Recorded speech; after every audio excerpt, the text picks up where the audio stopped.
ذرا اس صاحب کی بات سنیے کیا فرما رہے ہیں۔ کیا دین شروع سے ہی کتابوں میں محفوظ تھا یا وہ پہلے ایک زندہ حقیقت تھا اور بعد میں لکھا گیا؟ اگر ہم تاریخ کو سادہ انداز میں دیکھیں تو ایک واضح نقشہ سامنے آتا ہے۔ رسول اللہ کی زندگی میں دین جیا جا رہا تھا، معاشرہ بن رہا تھا، نظام قائم ہو رہا تھا، لیکن کوئی حدیثی کارپس موجود نہیں تھا۔ یعنی دین ایک زندہ حقیقت تھا، نہ کہ ایک محفوظ آرکائیو۔ پھر صحابہ کا دور آتا ہے، وہ مختلف بلاد و امصار میں پھیلتے ہیں، مختلف علاقوں میں جاتے ہیں، دین کو اسٹیبلش کرتے ہیں۔ وہ اپنے ساتھ کیا لے کر گئے تھے؟ کتابیں نہیں، بلکہ وہ ایک زندہ طریقہ لے کر گئے، وہ اسوہ لے کر گئے۔ صلی علی رسول کریم اما بعد، بسم اللہ الرحمن الرحیم۔ نبی کریم صلی اللہ علیہ وسلم کے زمانے میں صحابہ کرام قرآن بھی یاد کرتے تھے، لکھتے بھی تھے اور عمل بھی کرتے تھے۔ یعنی دین صرف جیا نہیں جا رہا تھا بلکہ سکھایا بھی جا رہا تھا اور عمل بھی کیا جا رہا تھا۔ نبی کریم صلی اللہ علیہ وسلم کے زمانے میں نبی کریم صلی اللہ علیہ وسلم نے خود صحابہ کرام کو اس بات کی اجازت بھی دی لکھنے کی۔ حضرت عبداللہ بن عمر بن عاص رضی اللہ تعالیٰ عنہ جیسے صحابی حدیثیں لکھتے تھے نبی کریم صلی اللہ علیہ وسلم کے زمانے میں۔ سنن ابی داؤد میں 3557 نمبر پر یہ حدیث موجود ہے۔ حضرت عبداللہ بن عمر بن عاص رضی اللہ تعالیٰ عنہ فرماتے ہیں کہ میں نبی کریم صلی اللہ علیہ وسلم کی جو بات سنتا تھا اس کو لکھ لیا کرتا تھا یاد کرنے کی وجہ سے۔ تو مجھے قریش کے کچھ لوگوں نے مجھے منع کیا، روکا کہ آپ ہر بات نبی علیہ السلام کی لکھ لیا کرتے ہیں، اور نبی کریم صلی اللہ علیہ وسلم بشر ہیں اور بشری تقاضے کی وجہ سے کبھی آپ غصہ بھی ہو جاتے ہیں، لہٰذا میں نے اسی وجہ سے لکھنا چھوڑ دیا۔ اس بات کا میں نے خود نبی کریم صلی اللہ علیہ وسلم سے تذکرہ کیا تو نبی کریم صلی اللہ علیہ وسلم نے فرمایا آپ لکھا کریں، اور اپنے منہ کی طرف اشارہ کرتے ہوئے فرمایا اس ذات کی قسم جس کے قدرت میں میری جان ہے، اس منہ سے سوائے حق بات کے اور کچھ نہیں نکلتا۔ تو یہاں پر نبی کریم صلی اللہ علیہ وسلم خود اجازت دی حضرت عبداللہ بن عمر بن عاص رضی اللہ تعالیٰ عنہ کو لکھنے کی۔ جن قریش نے روکا ان کا مقصد یہ تھا کہ نبی کریم صلی اللہ علیہ وسلم بشر ہیں اور بشری تقاضے کی وجہ سے آپ کبھی غصہ بھی ہو جاتے ہیں اور بھی خوشی میں بھی ہوتے ہیں، اس لیے آپ ہر بات کو نہیں لکھا کریں۔ یہ وہ قریش تھے جن لوگوں نے عبداللہ بن عمر بن عاص رضی اللہ تعالیٰ عنہ کو روکا تھا۔ یہاں پر یہ بات بھی واضح ہو جاتی ہے کہ نبی کریم صلی اللہ علیہ وسلم بشر ہیں۔ جو لوگ نبی کریم صلی اللہ علیہ وسلم کی بشریت کا انکار کرتے ہیں اور آپ کو نور ثابت کرنے کی کوشش کرتے ہیں اور بڑی زور لگاتے ہیں کہ نبی کریم صلی اللہ علیہ وسلم جو ہے نا نور ہے، بشر نہیں ہے۔ بخاری شریف کی حدیث 111، حضرت علی رضی اللہ تعالیٰ عنہ سے پوچھا گیا کہ آپ کے پاس کیا کتاب اللہ کے علاوہ کوئی اور بھی کتاب ہے؟ حضرت علی رضی اللہ تعالیٰ عنہ نے فرمایا نہیں، اگر اللہ کی کتاب یا وہ فہم جو وہ مسلمان کو عطا کرتا ہے۔ تو یہاں پر حضرت علی رضی اللہ تعالیٰ، لوگوں کو اس بات کا کوئی شبہ تھا کہ وہ یہ سوچتے تھے کہ حضرت علی رضی اللہ تعالیٰ عنہ کے پاس کچھ ایسے احکامات موجود ہیں جو نبی کریم صلی اللہ علیہ وسلم نے سوائے حضرت علی رضی اللہ تعالیٰ عنہ کے کسی اور کو نہیں دیا۔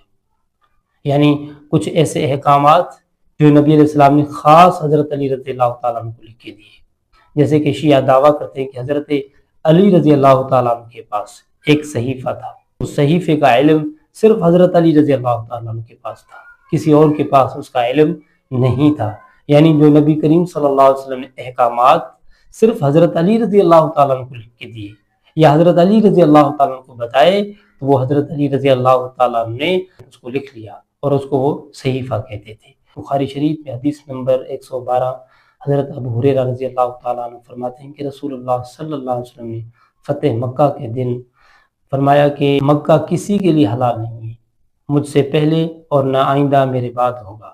یعنی نبی علیہ السلام نے مکہ کی حرمت کے حوالے سے فرمایا میرے سے پہلے اور میرے سے بعد کسی کے لیے حلال نہیں ہے۔ یعنی وہاں پر آگے کوئی خون خرابہ کرے یا قتل و غارت کرے، یہ کسی کے لیے حلال نہیں ہے۔ اور نبی کریم صلی اللہ علیہ وسلم فرمایا مجھے بھی تھوڑے سے وقت کے لیے اجازت دی گئی تھی۔ اور وہاں پر آگے نبی کریم صلی اللہ علیہ وسلم نے فرمایا اگر کوئی کسی کا قتل کرتا ہے تو اس کو 2 باتوں کا اختیار ہے، ایک یا تو وہ دیت لے لے یا قصاص۔ تو آگے تو پھر ایک یمنی شخص آیا، اس نے کہا یا رسول اللہ یہ مجھے تحریر لکھ کے دیجیے۔ تو نبی کریم صلی اللہ علیہ وسلم صحابہ کو حکم دیا کہ اس کو لکھ کے دے دو۔ تو یہ بخاری شریف کے اندر موجود ہے کہ نبی کریم صلی اللہ علیہ وسلم سے لوگ احکامات لکھواتے تھے اور اس پر عمل کرتے تھے۔ بخاری شریف میں 113 نمبر حدیث حضرت ابو ہریرہ رضی اللہ تعالیٰ عنہ فرماتے ہیں کہ صحابہ میں عبداللہ بن عمر بن عاص رضی اللہ تعالیٰ عنہ کے علاوہ مجھ سے زیادہ کوئی حدیثیں یاد کرنے والا نہیں، کیونکہ وہ لکھ لیا کرتا تھا۔ تو اس حدیث سے ہمیں پتہ چلا کہ نبی کریم صلی اللہ علیہ وسلم کے زمانے میں صحابہ حدیث لکھتے تھے اور لکھنے کا کام جاری تھا، لیکن کتابوں کی مکمل شکل نہیں دی گئی تھی، اور یہ صحابہ کی گواہی ہے حضرت ابو ہریرہ رضی اللہ تعالیٰ عنہ۔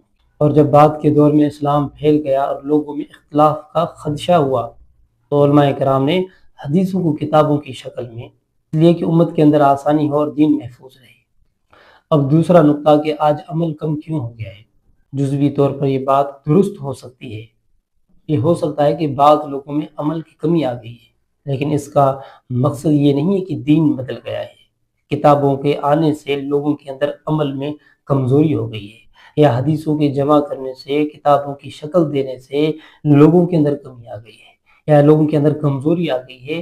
اصل بات یہ ہے کہ قرآن وہی ہے، حدیثیں وہی ہیں، دین وہی ہے، لیکن انسانوں کے عمل میں کمی بیشی آتی رہتی ہے۔ یہ مسئلہ دین کا نہیں بلکہ انسانوں کے اپنے ایمان اور عمل کا مسئلہ ہے۔ یہ کہنا کہ اس وقت دین پھیل رہا تھا اور اس پر عمل ہو رہا تھا اور کتابوں کی شکل میں موجود نہیں تھا، تو آج ہم یہ کر سکتے ہیں کہ ہم بھی عمل کر سکتے ہیں، کتابوں میں موجود ہے پھر بھی ہم عمل کر سکتے ہیں، لیکن ہم دعوت جو دیتے ہیں تو ہم خود عمل کرنے والے بن جائیں، صرف دعوت دینے والے نہ بنیں۔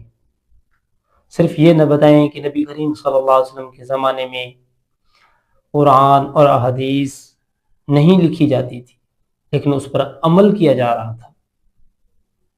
تو کیا آج لوگ عمل نہیں کرتے؟ آج لوگ دین کے لیے اپنا مال، اپنا وقت، اپنی زندگی نہیں لگاتے؟ کیا اللہ کی راہ میں مال خرچ نہیں کرتے؟ کیا اللہ کے سامنے نمازیں نہیں پڑھتے، سجدے نہیں کرتے، روزے نہیں رکھتے، حج نہیں کرتے، اللہ کی راہ میں مال خرچ نہیں کرتے؟ کرتے رہتے ہیں، اور یہ قیامت تک جاری رہے گا۔ ہاں یہ بات ہے کہ ان کے عمل اور آج کے عمل میں فرق ہے۔ تو فرق کس لیے ہے؟ ایمان کا فرق ہے۔ جس کا جتنا بڑا ایمان ہوگا اس کا اتنا بڑا عمل ہوگا، اور جس کا جتنا کمزور ایمان ہوگا اس کا اتنا کمزور عمل ہوگا۔ تو آج آپ اور ہم جو عمل کرتے ہیں تو اپنے آپ کو ذرا دیکھیں، ہمارا عمل کیسا ہے۔ یہ بات تو ثابت ہو گئی کہ نبی کریم صلی اللہ علیہ وسلم کے زمانے میں لوگ حدیثیں بھی لکھا کرتے تھے اور قرآن کو بھی لکھا کرتے تھے، لیکن یہ بات کہنا کہ مکمل کتابی شکل میں لکھا کرتے تھے تو یہ بات درست نہیں ہے، لیکن یہ کہ لکھنے کا عمل جاری تھا اور پھر بعد میں اس کو مکمل کتابوں کی شکل میں جمع کیا گیا۔